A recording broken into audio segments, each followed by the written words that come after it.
L'épisode du jour, eh bien, c'est le test du groupe SRAM AXS, mais dans la boue. Alors, c'est parti mon kiki. Alors là, on n'est pas forcément sur des gros changements de vitesse. Comme vous avez pu le voir dans les tests effectués avec ce Santa Cruz Éclair, cette transmission, eh bien, on l'a mise vraiment en mode grosse thalasso avec de la grosse boue. Et là, sur ce parcours enduro dont on vient d'arriver à la fin de la spéciale, eh bien, on a un dérailleur hein, qui est lubrifié à la boue bien grasse.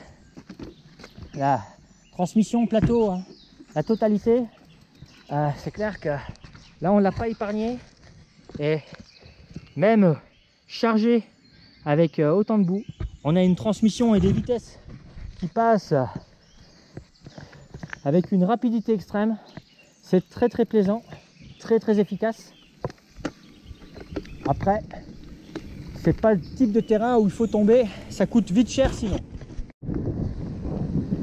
Alors au niveau de cette transmission, si on veut pas avoir les bruits parasites de roulage, malheureusement on entend mieux ce qui se passe sur le goudron.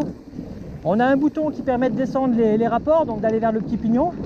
Donc à chaque impulsion, eh bien ça descend d'un pignon.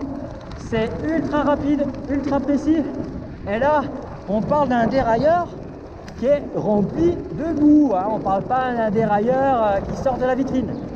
Et pour pouvoir remonter les rapports, aller sur le grand pignon, eh bien c'est le bouton du dessous. Et là pareil, une simple pression et hop ça passe. Et on a pu voir tout à l'heure dans la montée très raide que même sous contrainte, il n'y a aucun souci. Les vitesses s'engagent et passent très facilement. Donc pas de souci sur cette transmission. Le seul frein peut-être le tarif en cas de chute. Et oui, on est sur un dérailleur qui est bourré d'électronique, donc ça fait vite un petit peu de sous. Mais quand on aime, on ne compte pas.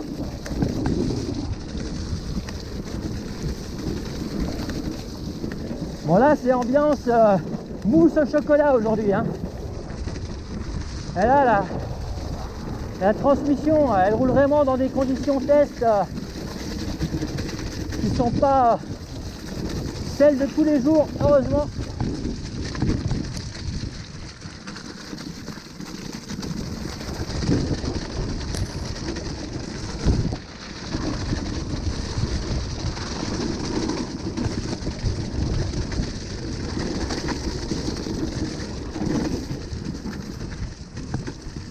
Bonjour, ça va? Ouais. Alors, on n'est pas tout seul à profiter des douceurs et des gourmandises locales. Bonjour. Alors la boue a un petit goût, je ne sais pas si vous entendez, mais il y a des graviers qui craquent sous les dents quand même. Et là il vaut mieux avoir un bidon pour se rincer la bouche quand même. Mais je crois que ça faisait longtemps que j'avais pas mangé autant de terre en une seule descente. Ah.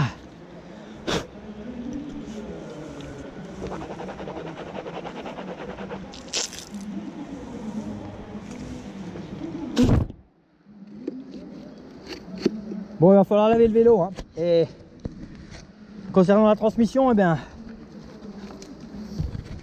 lubrification carrément bio hein. Pas de souci, ça fonctionne, validé. Et en plus il n'y aurait plus de soucis pour passer les câbles et gaines avec la gaine coincée dans le moteur ou autre. Là, easy. Ah, j'étais en mode auto wash. Ouais.